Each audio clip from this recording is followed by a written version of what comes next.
नमस्कार दोस्तों, आप देख रहे हैं डार्क स्टोरीज अनवील्ड और मैं हूं आपके साथ आयुष। और आज हम खड़े हैं सुद्धोवाला में, एक सरकारी जो गवर्नमेंट स्कूल है उसके बाहर हम खड़े हैं। और आज से पूरे देश में लोकतंत्र का त्यौहार शुरू हो चुका है। पूरे देश में लोकतंत्र का त्यौहार मनाया जाएगा और लोग अपने मत से अपनी नई सरकार को चुनेंगे। आज हम देखते हैं कि इस जगह पे लोग किसको वोट दे रहे हैं और किस बेसिस पे वोट दे रहे हैं। आइए लोगों से कुछ बात करते हैं। जैसा कि आप देख सकते हैं यहाँ पर हमारे साथ कुछ लोग मौजूद हैं, आइए उनसे कुछ बात करते हैं। मैं तो नमस्कार अंकल आपका। नमस्कार जी। तो अंकल, जैसे कि आप इस आज से देश में लोकतंत्र का त्यौहार शुरू हो चुका है और आपने भी वोट दे के आए हैं, तो आप किस मुद्दे पे आपने वोट दिया है? जो भारत देश के लिए अच्छा काम कर रहा है, हमने उस मुद्दे पे वोट डाला है। हमारी वोट मोदी जी को है।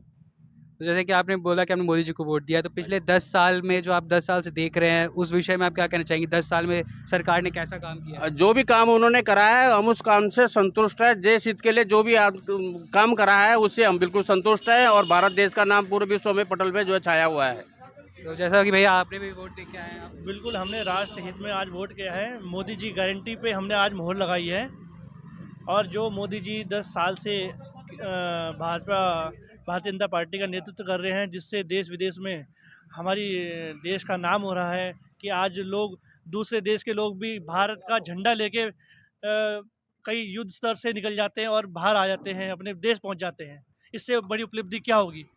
तो भैया कि अभी कुछ दिन पहले राहुल गांधी जी ने एक इंटरव्यू में कहा था कि भाजपा को 150 सीटें मिलना भी बहुत मुश्किल है। इस विषय पे आप क्या कहना चाहेंगे?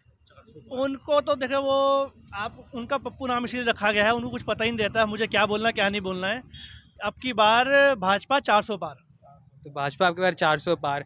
उन्होंने कहा था कि देश में भाजपा ने चुनावी बॉन्ड को लेकर काफ़ी मुद्दे छुपाए हैं। काफ़ी ऐसे बात थी जो भाजपा पब्लिक के सामने लाना नहीं चाहती थी, या फिर जितने भी कार्य चल रहे थे, ईडी के भी बहुत नाम चर्चा में है। तो ईडी भी जो चल रही है वो सरकार के इशारों पे चल रही है। इन सब विषय पे आप क्या कहना चाहेंगे? ऐसा जो भी संस्था है, ईडी है, सीबीआई, वो अपना काम कर रही है। भ्रष्टाचारियों पे वो नकेल नहीं कसेगी तो कौन कसेगा? अब सरकार है, सरकार के अंडर तो हर संस्था काम करती है ना, तो स्वाभाविक है, सही विपक्ष है। आरोप लगाता ही है।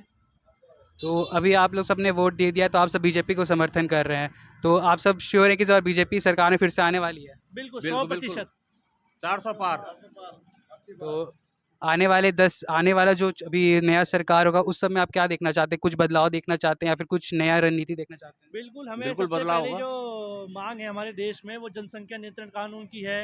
यूसीसी हमारे संकल्प पत्र में है।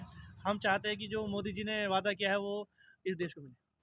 जैसा कि देखा, इन सब ने हमें बहुत अच्छे से जानकारी बताई कि इन सब किन मुद्दों पर इन्होंने वोटिंग दिया है और किन मुद्दों पर इन्होंने वोट दिया है। तो आइए हम कुछ और लोगों के साथ फिर से जुड़ेंगे। तब तक के लिए धन्यवाद। हमारे साथ एक व्यक्ति मौजूद है, आइए इनसे कुछ बात करते हैं। पहले तो नमस्कार भैया आपका। नमस्कार। तो भैया, जैसे आपने वोट अभी दे दिया है, तो आपने किस बेसिस पे और किस मुद्दों को देखते हुए आपने वोट दिया आज? देखिए, हमने विकास के मुद्दे पे वोट दिया है, हमने अच्छी शिक्षा के लिए वोट दिया है, हमने अच्छे रोज़गार के लिए वोट दिया है, जिसके लिए हम पिछले 10 सालों से तरस रहे हैं। तो जैसा कि अभी जो हम लोग देख रहे हैं कि चुनाव के मुद्दे बहुत उठ रहे हैं कि इसको लेकर आप इस पार्टी को वोट दो या इस पार्टी को वोट दो। तो आपके बेसिस पे अभी जो पहले जो सरकार थी उसने सही काम किया है कि उसने अभी काम जो किया है वो सही नहीं है? जी, उन्होंने एक ही काम सही किया है कि उन्होंने जो है पूरे देश को जात-पात में बाँट दिया है। बाकी उनके पास कोई विचारधारा है नहीं, केवल एक ही विचारधारा है जिसका नाम है जात-पात। केवल हिंदू-मुस्लिम करिए, आप जो है अच्छी शिक्षा पे बात मत कीजिए, आप अच्छे रोज़गार में बात मत कीजिए। आप किसी भी प्रकार की जो है, अभी आप देख सकते हैं, जैसे आप इंटरनेशनल मुद्दे देखोगे तो आप चाइना घुस चुका है पर उसमें कोई बात नहीं होगी। आप बात करते हैं किसमें कि कहाँ मुस्लिम है, कहाँ हिंदू है। भगवान राम को जो बेचने की कला है, वो बहुत बेहतरीन कला अभी हमारे जो है पार्टी है उनमें है कि भगवान राम के नाम को बेचा गया है, बाकी कुछ नहीं है। तो आपको लगता है कि कुछ सरकार ने कुछ काम नहीं किया है? तो अभी आप जैसे वोट आपने दे दिया, तो आप अंदर से कैसा महसूस कर रहे हैं? हम बहुत गर्व महसूस कर रहे हैं कि हमें एक बहुत बेहतरीन विश्व का सबसे बड़ा लोकतंत्र मिला है, और जिस लोकतंत्र को बनाए रखना है उसके लिए हमने वोट दिया है, क्योंकि लोकतंत्र धीरे धीरे ख़त्म किया जा रहा है। आपको क्या लगता है, आपने जिस पार्टी को वोट दिया है वो इस आने वाले चुनाव में विजय होगी? जी बिल्कुल, हमारी उम्मीद है। हमने अपनी तरफ से वोट दिए हैं और वोट दिलवाए हैं।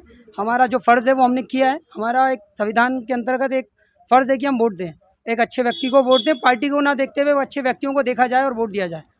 जैसा कि देखा, भैया ने हम सबको बताया कि उन्होंने किस विषय पे और